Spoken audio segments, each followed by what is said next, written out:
So just to kind of get things started, I thought maybe we could just start with just basic introduction from each of you, just to kind of explain who you are and what, it's impossible to capture in a short way everything that you've done here, but, name, what you've been up to, kind of what your main role here in the diocese was. Start over there. Yeah.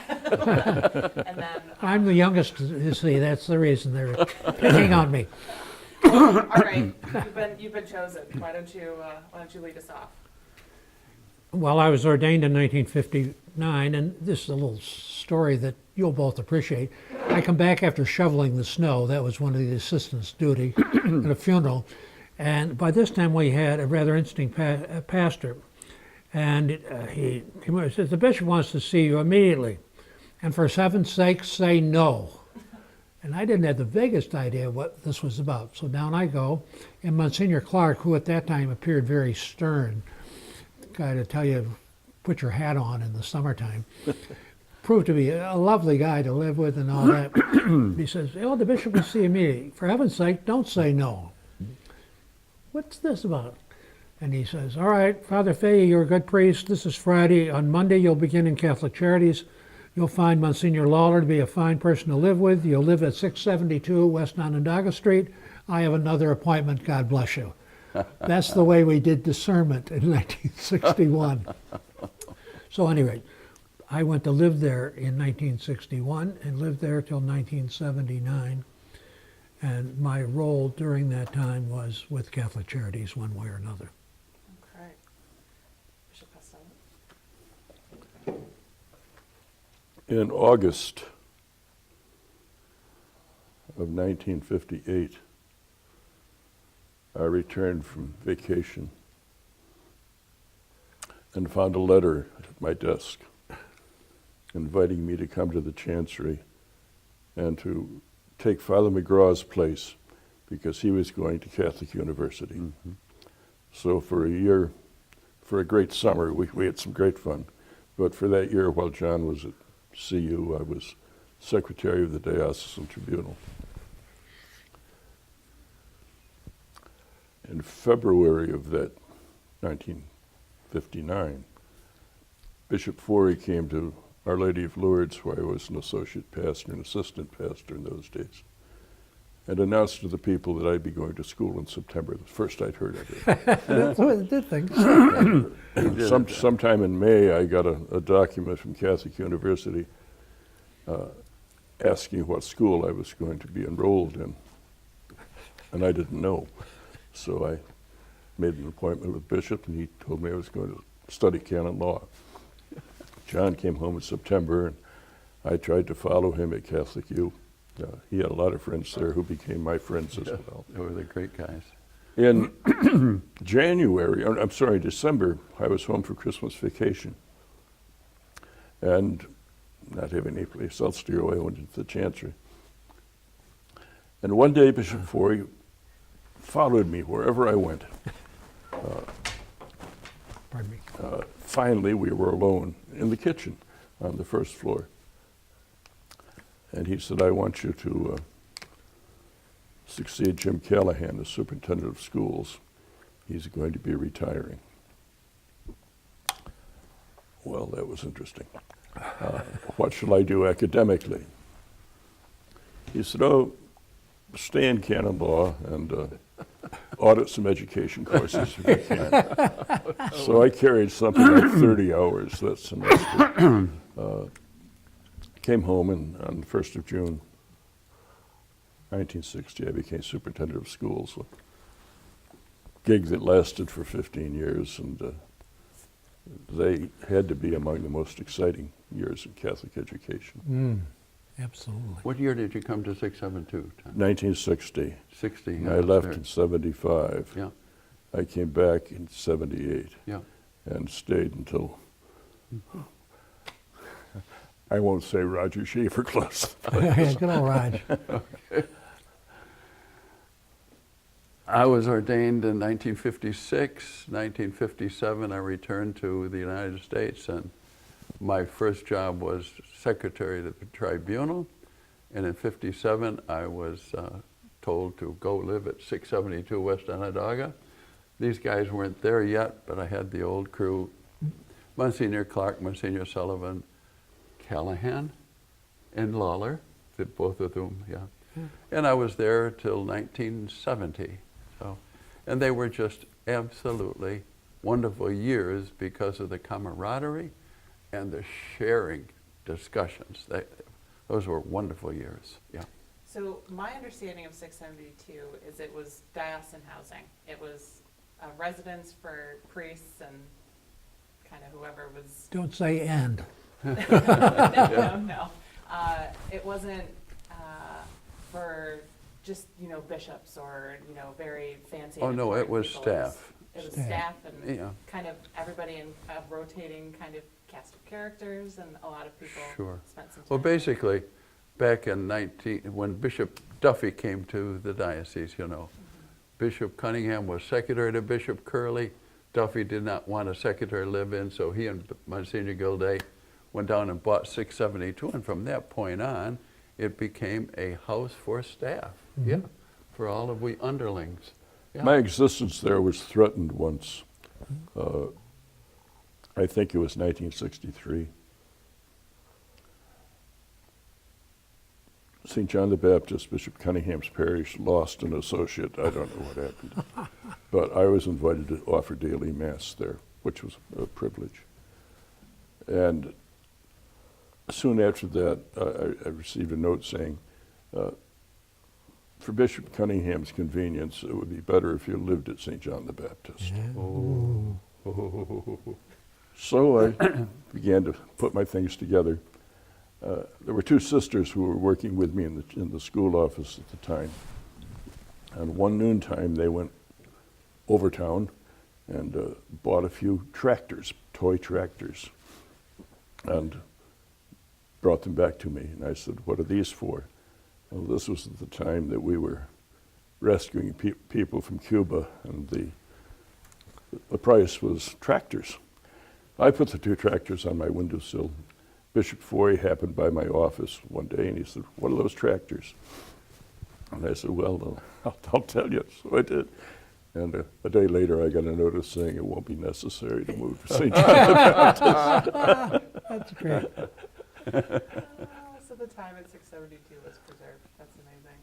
So it has quite a legacy, obviously, all three of you gentlemen and your esteemed colleagues. But I think maybe one of its most famous residents was Monsignor Brady. Is that? Without any question.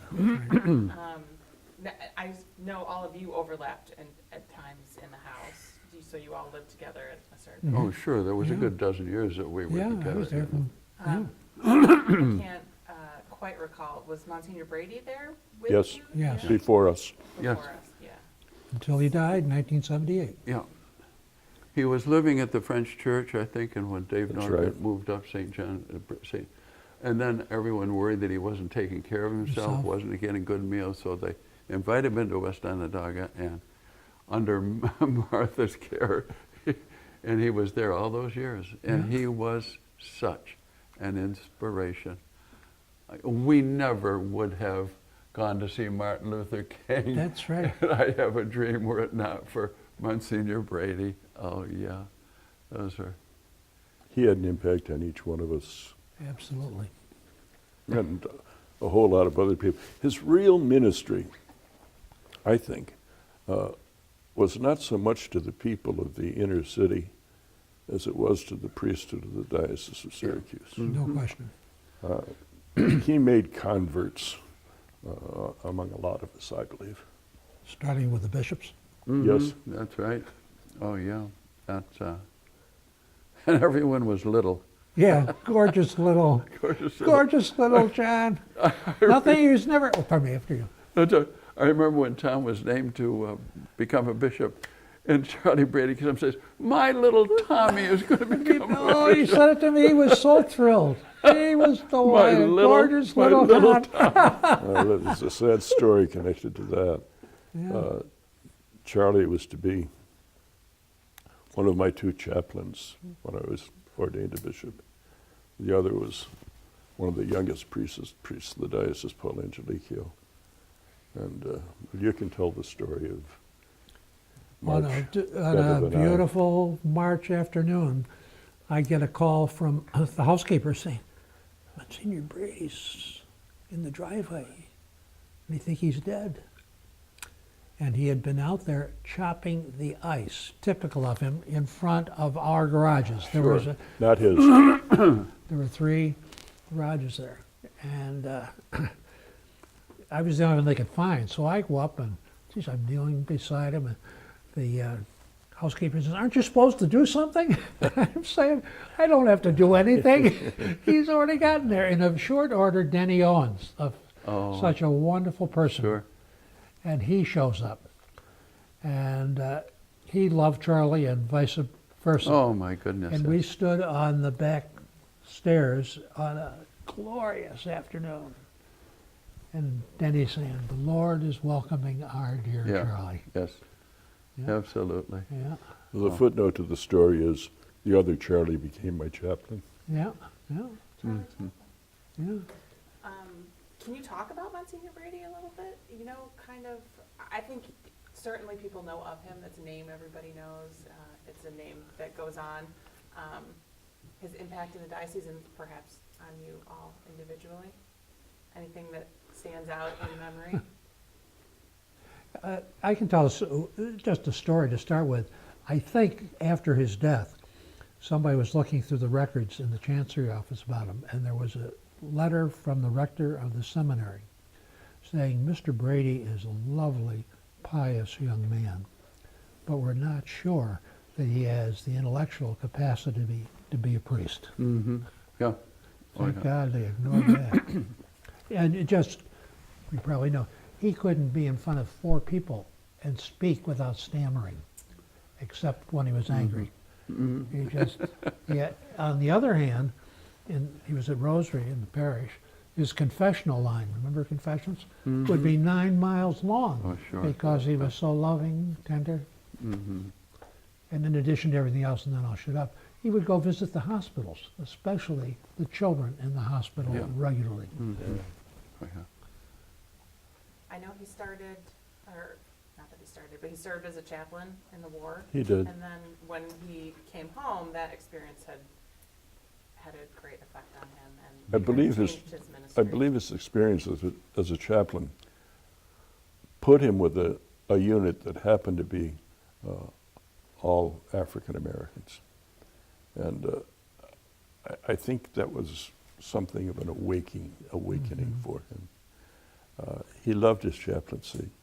He loved the reunions that his unit had year after year, every Oh, summer. absolutely. He went to Hawaii one year for their reunion, and he'd come back just full of stories. And I can't remember the names, but there were 4 or 5 names that were Sure. Maybe consistently. it always little so-and-so. Yeah. Sure. You know, were it not for Charlie Brady, that Catholic neighborhood training program, when, you know, for 4 or 5 weeks we were up at Bishop Ludden and every parish had to send delegates, Absolutely. and that we were all to train people to be highly respected. I mean, those were the days when the racial thing was so tense.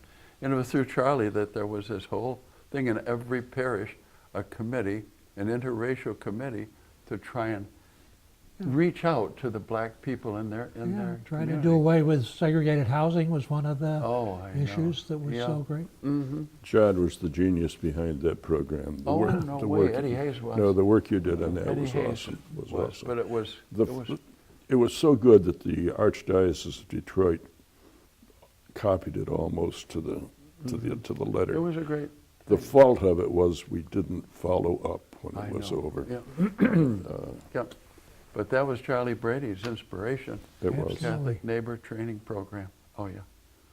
Going out into the neighbors, he was kind of known for that, going out into the neighborhoods and Oh, yeah. around and just being It was a funny. ministry of presence.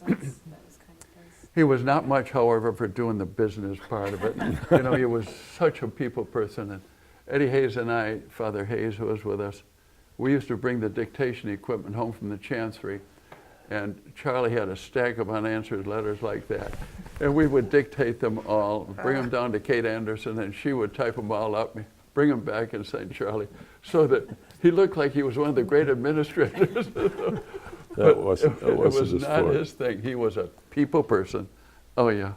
So you mentioned, and I can't let it pass, you mentioned that it was Father Brady's inspiration and his influence that kind of led you to see Martin Luther King. Oh, yeah. I Oh, know yeah. you were in Montgomery. Yeah, I was not at the I Have a Dream speech. Yeah, John was. You weren't with I us? was unable to go. Oh, I think okay. Charlie was there. I was Oh, on yeah. the fourth step. Yeah, that's I was, right. I was not there, And- but I did go to Selma or Yeah. Montgomery. Can you talk about that experience it- and what led you well, I to be a mean, part of it? It was just amazing. At the time, we didn't realize what we were a part of. And then we saw that mall just filled. And there was Martin Luther King up there and the whole gang. And I was with some of my cathedral classmates. I don't know if we got separated, but it was drama. Oh, Yeah. Because, again, it was hotter than hell. yeah, In this long string of people. yeah. And they had one boring speech after another from every organization under the sun. And then he got up and just Yeah. Oh, lifted everybody. yeah. We forget the times, but one of the buses, they would not allow them to have lunch or, because when they knew that one of our buses, Syracuse, was heading toward the march, they wouldn't let them have lunch or stay or gas. And that's how tense race relationships were. It's hard to go back to those days. It was very In tense. fact, downtown Washington, it was emptied except for the people Uh-huh. who were there Yeah. for that. Yeah. But it was an experience. I know I never would have Yeah, had any part of that were it not for Charlie Brady. yeah. You can leave this part out, but it was real. Watch it. Well, no, it's nothing, because it's a bit self-aggrandizing. But at any rate, it was typical of Charlie. He came home one night and he was really fussing.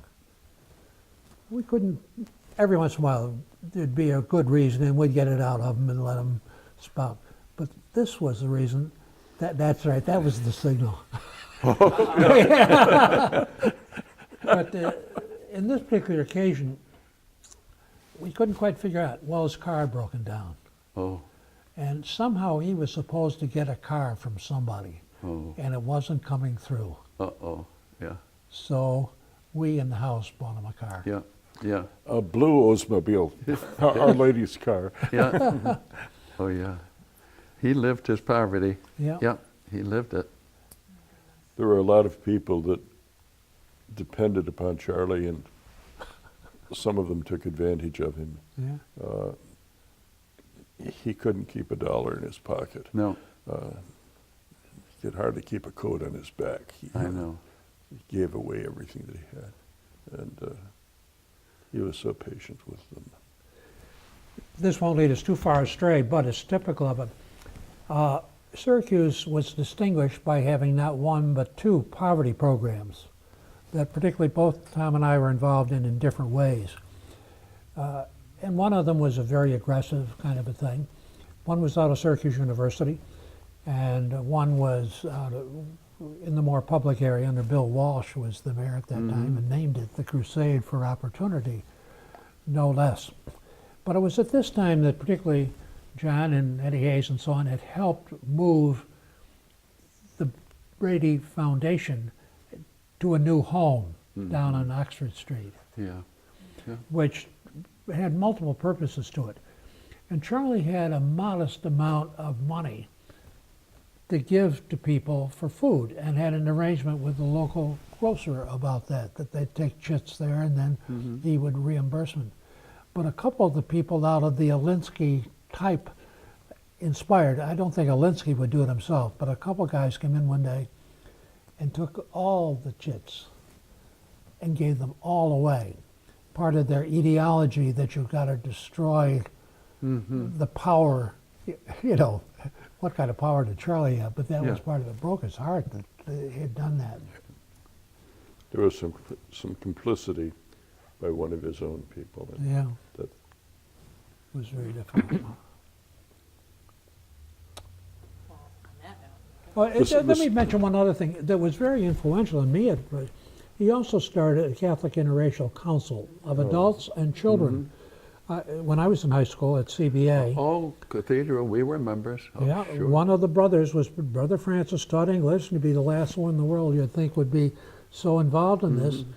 But he got us all involved. We had the alternative, go to the meetings or have to write a composition.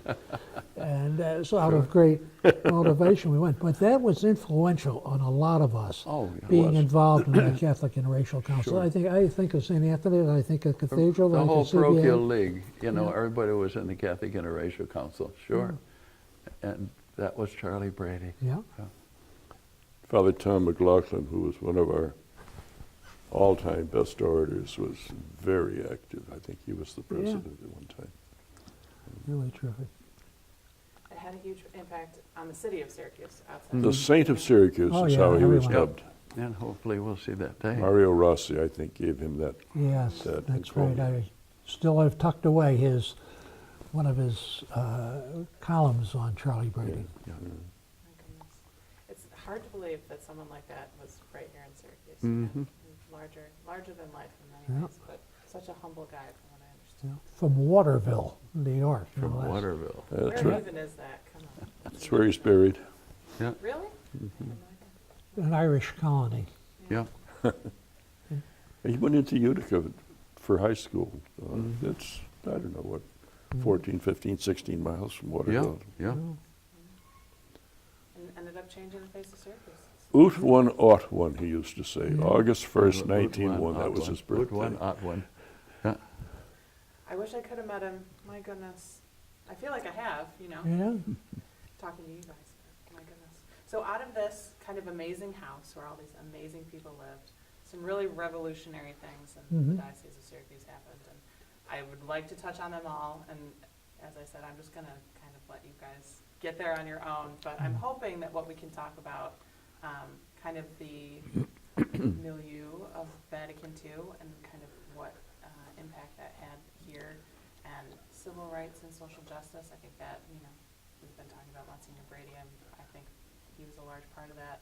And then kind of the revolution in Catholic charities and Mhm. healthcare and Mhm. reorganizing the diocese and what happened with education in that time. I mean, that's a lot of ground to cover, but I'm hoping we can kind of get to it. But what makes sense as a place to start? John McGraw's Vatican II. Okay, Yeah, yes. really. And I would almost say the conversion of Bishop Cunningham. Yes. Who was an auxiliary at the time? Yes. He Yeah. stayed and Bishop Forey had to go home. Yeah, Right, is that- Bishop Forey. Okay. Not a minute too soon. 1967 was that the transition date? Yeah. Bishop Cunningham was ordained a bishop in 1950. Mhm. I Yeah. think he became the ordinary in 67. 67, yeah.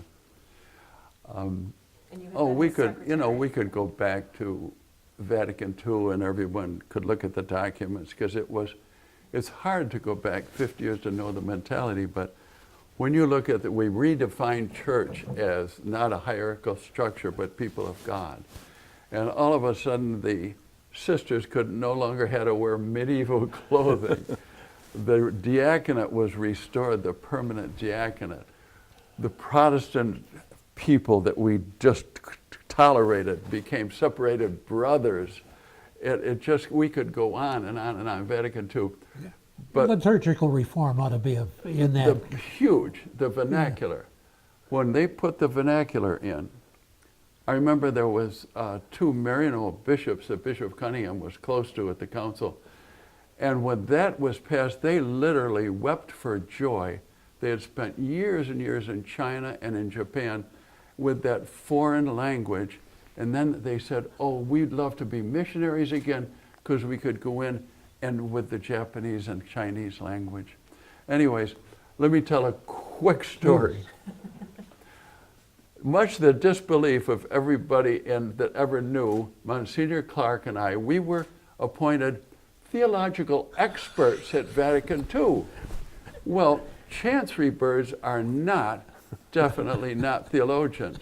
They push paper, they follow out discipline. With all due respect to our present chancellor here, we're more of a canon lawyer. All right, just let me go back. Walter Forey, young priest in the Diocese of Rochester. He's 47 years old, he's appointed at Syracuse. after a couple of years as Bishop of Syracuse, he really found the job so overwhelming. There's some that say he almost had a nervous breakdown. He journeys down to the apostolic delegate, who was Archbishop Cicognani in Washington, and wants to resign from Syracuse. Cicognani, knowing Forey's qualities, he says, absolutely no way, would not take the resignation. Well, what happened was a great friendship developed between Cicognani and Forey. I remember typing letters to, well, let's fast forward from the late 30s to 1962. Bishops Cunningham, Forey, and Monsignor Clark, myself, we've just arrived in Rome. It's 4 days before the opening of the council. And Bishop Forey is in there, he says, you know, I think I'm going to go see my friend Cicognani. Cicognani, by that time, was Cardinal Cicognani, Secretary of State, number 2 man in the church. Walter Forey journeys over to see him. God bless Bishop Forey. While he's there, he says, you know, I've got 2 priests with me from our diocese, and they'd love to go to the council. Stamp, stamp. With that, I became a theological expert of Vatican II. But I must say, over the next 4 years, that passport to Vatican City was just a gem, because it got me through every session of the council for 4 years. And in fact, just to close it, even as I went by the Swiss Guard and showed that passport, they had to salute. there's one for the books. Anyways, we were delighted because of Vatican II. Charlie Fahey came over at one group, Tom Costello came over, and they all had a taste of Vatican II. Sure. End of story, but thank you, Bishop Forey, because you made my years at Vatican II. Footnote, John became so well known to the guards he didn't have to show his passport. And I had documentation for a few sessions, but I didn't have documentation for some others. I showed his passport. And don't we look just alike? Oh, yeah. And if I could tell one last, maybe last, but one John McGraw story. Several of us went up to Assisi, and we all had Franciscan sister friends. And the post office didn't open until some hour, so we had to wait around. And we had some date that we had to get back for. And so we're going down the Autostrada, or whatever they call it down there, at about 90 miles an hour, with McGraw leading the way, with a Vatican thing on the front of the car. And all of a sudden, just we get pulled over. And we're sitting there, what's this? And he's over talking to them, and the good Italian, you know, after all those years. And he comes back laughing. He says, you know why they pulled us over? Because I just stayed in the left-hand lane and didn't get over to the right. I remember that so vividly. Oh, yeah. So aside from racing down the streets Yes. of Italy, what was the council like? When you first got there, what were you doing? What did your days entail? Well, you know, the bishops all lived, we drove in those days as secretaries. And, well, you have to realize that when the American bishops went to the council, they didn't realize, they did realize, but everything was in the Latin language. And they all sat there, you know, in fact, Cardinal Cushing of Boston wanted to say, put in simultaneous translations and I'll pay for it. But they wouldn't. Anyways, what happened eventually is that the bishops, they got together 5, 6 of us who became translators. And we would sit up in the balcony, and for 10 minutes, we would translate what that bishop on the floor was saying. We would drive our bishops home to the hotel, jump back in the cars, go back down to the Via Conciliazione where the NCWC had an office. We would type up all of that so that every night for those 4 years, the American bishops had a report on what had happened at the council. That, you know, it was the council digest. It was one of the great things that we felt there. Yeah, it was wonderful. That must have been incredibly difficult because it's Well, church Latin, which is even. No, but I mean, you know, I had 4 years in Rome as a student, so, you know, and all my classes were in Latin. So Latin was a second language. I'm not wanting to talk about John McGraw, that's enough.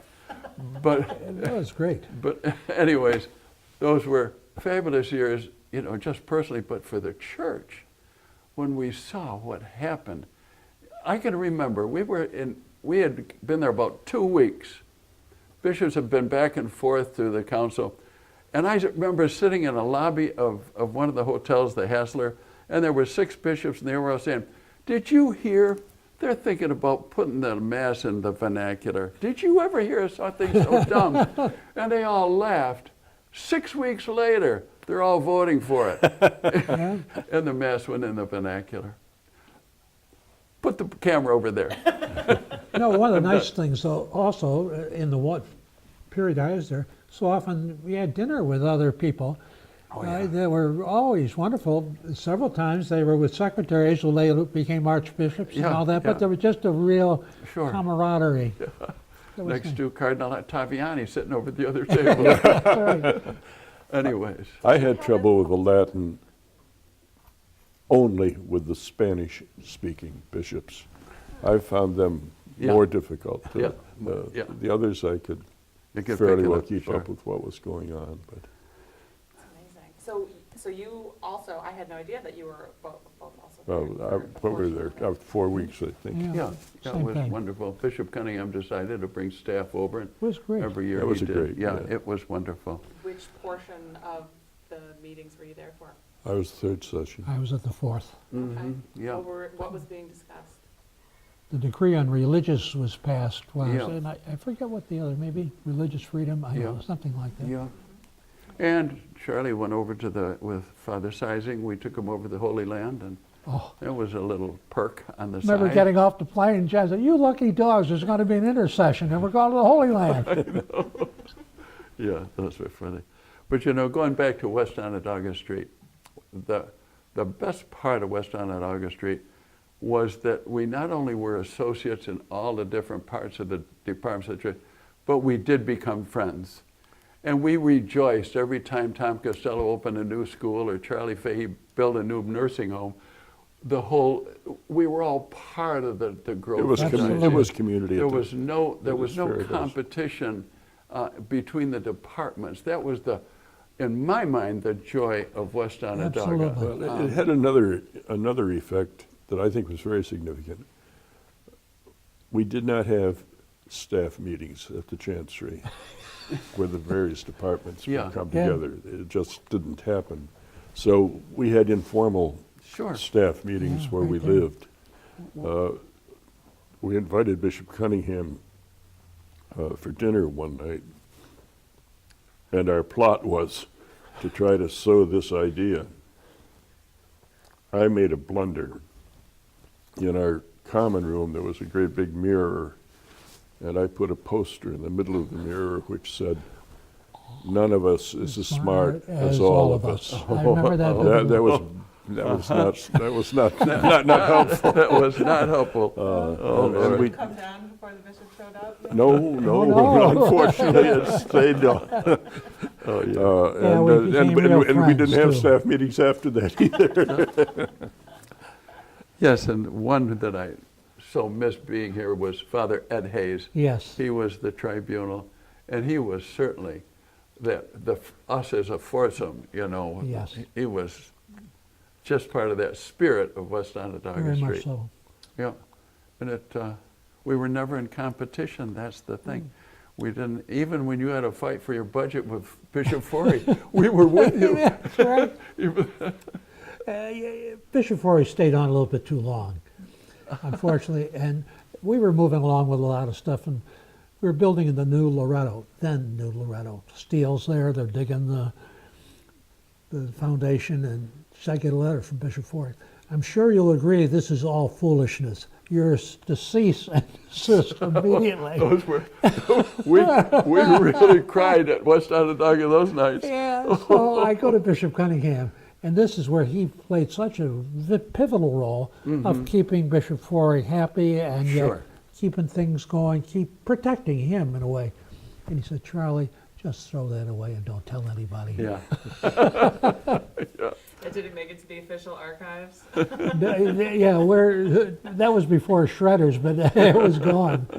I think the council was a conversion experience for Bishop Oh, I Cunningham. think so. No question of it. Yeah. Yeah, you know, he was vicar general and kind of the hatchet man of the diocese, but when he went over and just met, he became international, if you will, Yeah. and he came home and he was a much more wonderful bishop as a result of it.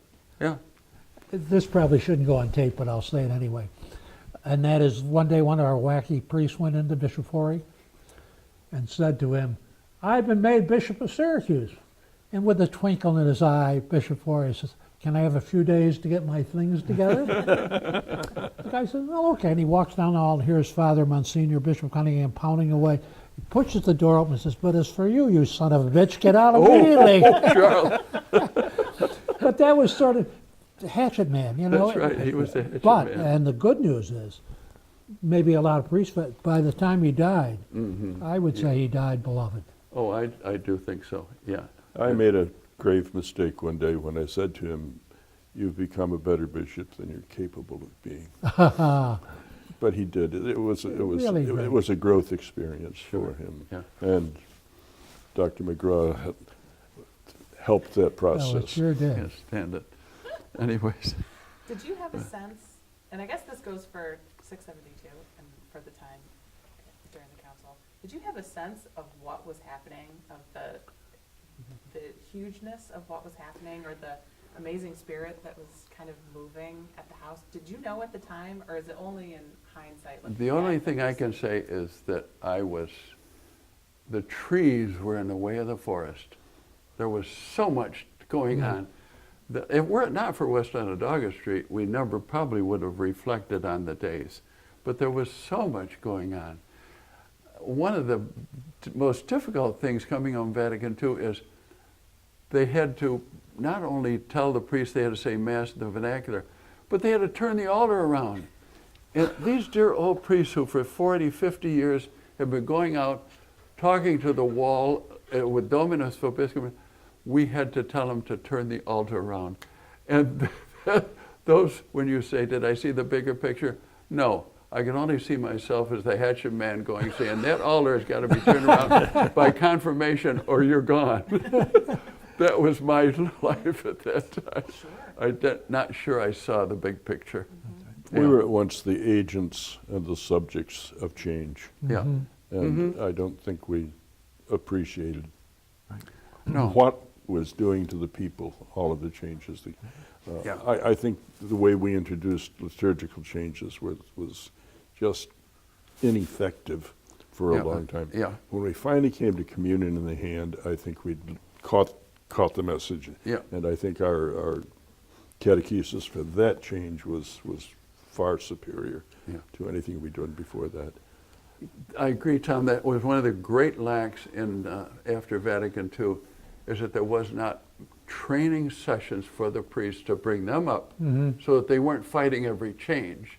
And you know, that would have made it so much easier, the transition to not only the vernacular and the liturgy and all that, but all of the changes, like parish councils and all Yeah. those kinds of things. Ecumenism.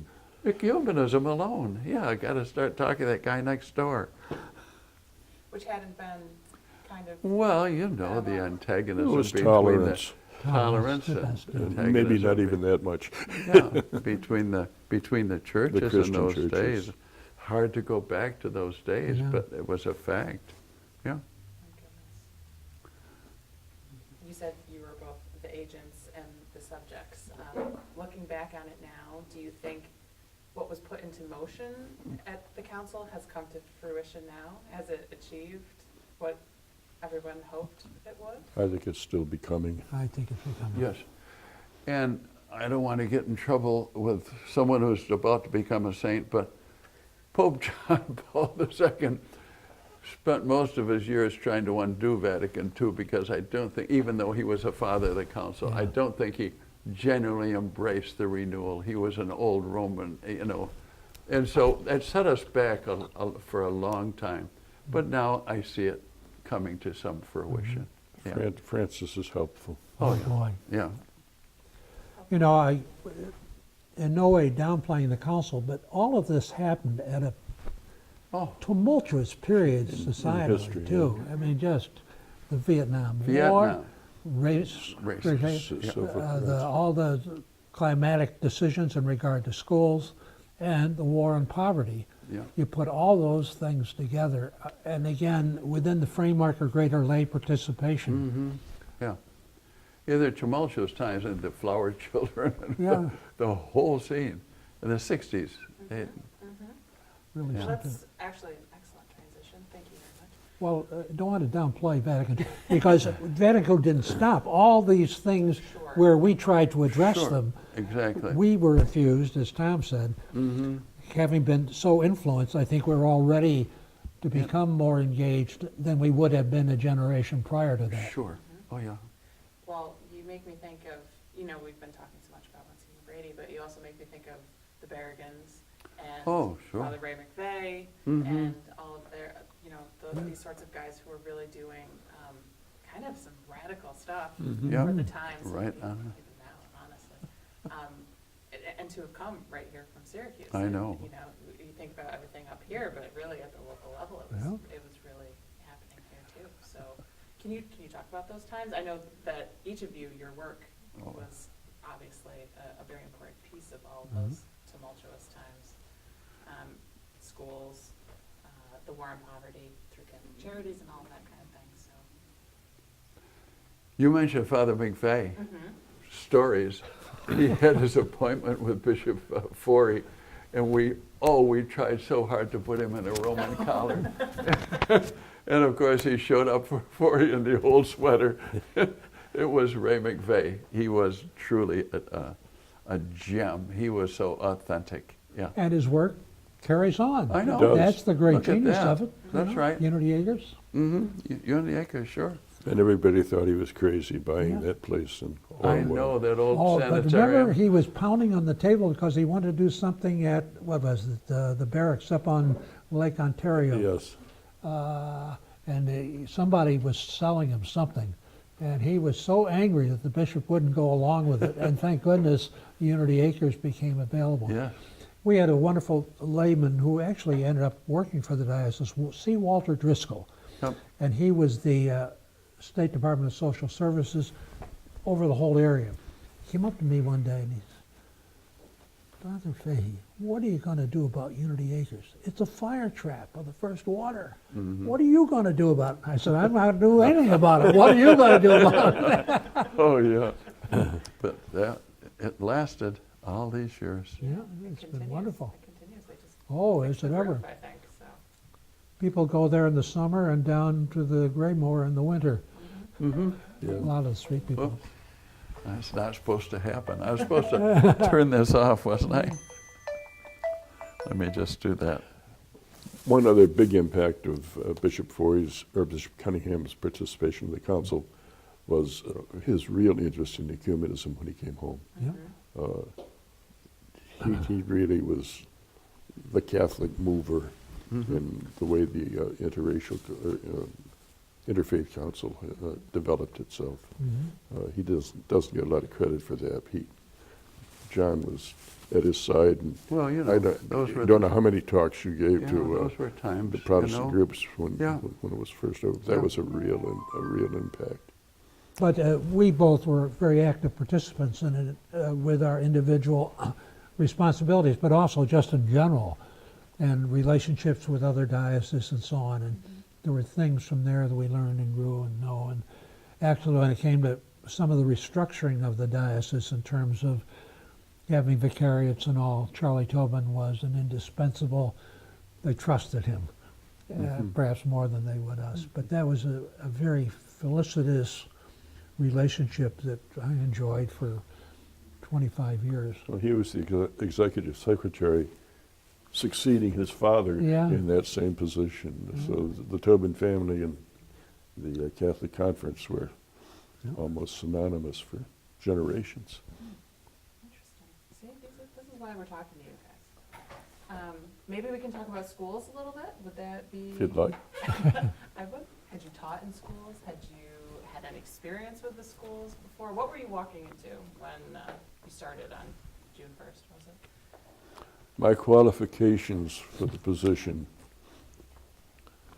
were that my mother was a public school teacher, guidance counselor, principal. Her sister was also a teacher and a principal, she in the Syracuse district.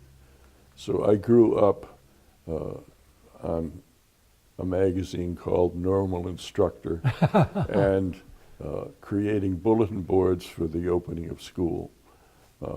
I went to school myself, and that's the total of my qualification for the Well, the job. canon law, though. Yeah, I mean, after Canon all, law. You studied That canon law. helped too. oh, you had your 8 years in the seminary. There were two sisters who were assigned to the office at the time. In fact, when Monsignor Callahan stepped down in February, they became acting superintendents. And God bless them, they were the wind beneath my wings. Yeah. And there was a secretary there who had gone back to Monsignor Godet's time in the office, Marion Gleason, who was Yep. also a savior for me. Yeah. So I tried to keep my eyes open and my mouth shut as best I could. It was an exciting time in the history of the schools in the Diocese of Syracuse. Yeah. He was a mover and a shaker, and that's why the schools began to really grow. There were I'll tell 10 parochial high schools in the city of Syracuse, the Parochial League, Mhm. CBA and convent school. There were 2 schools in Rome, 2 high schools in Rome, 3 in Utica, 2 in Binghamton, 1 in Endicott, 1 in Cortland, and 1 in Oswego. This is 1960. In 1960, the first duty I had when I became superintendent of schools was to give a talk at the dedication of the new UCA in what used to be St. John's orphanage in Utica. Yeah. And later that summer, the diocese opened Notre Dame, and I was on the platform again. All of the statistics suggested that our 10 parochial high schools in Syracuse were not adequate.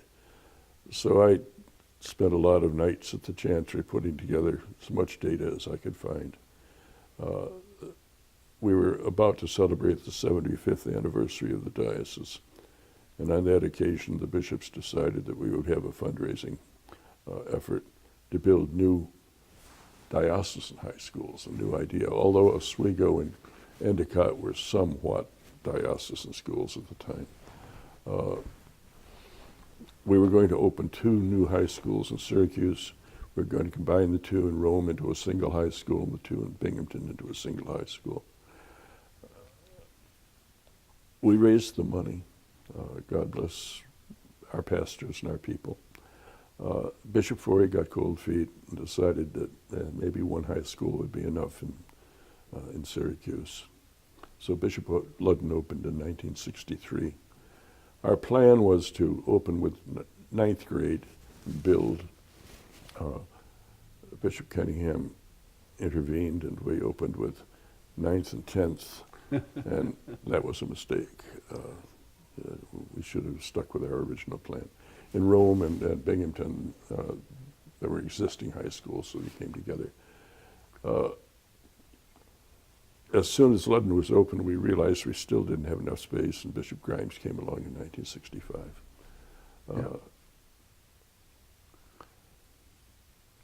I didn't have the qualifications really to be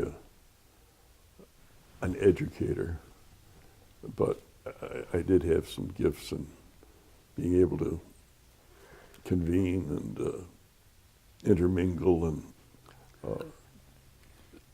I assumed some pretty responsible positions in the city, in the county, and indeed in the state, not built on my educational background. In 1964, we peaked. We had 43,000, a little over 43,000 students under instruction. That's amazing. Today, we have something like 4,300. Mhm. Wow.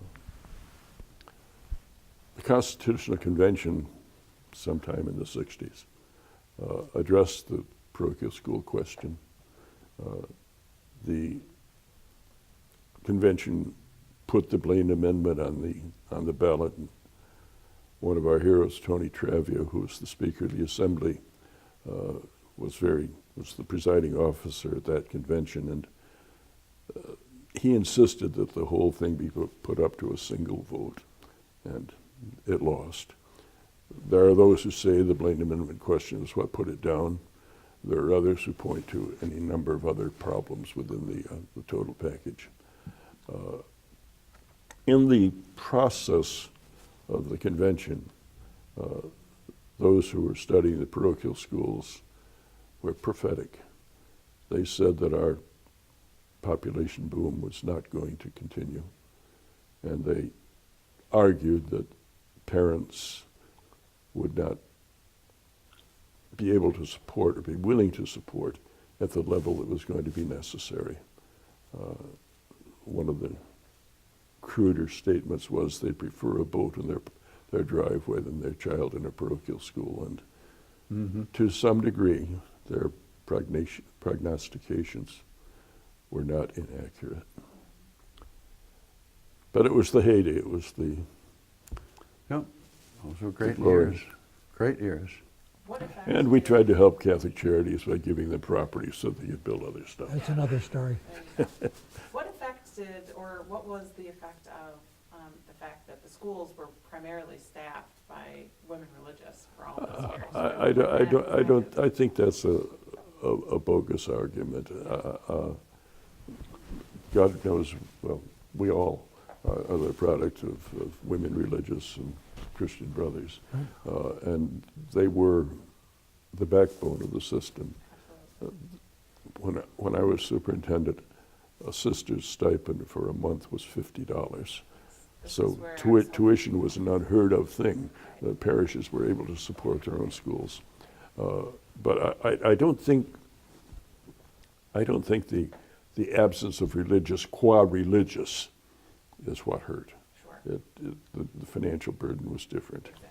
So do you think that is kind of what shifted the Well, tides? I think the prognosticators of that Constitutional Convention were right, that people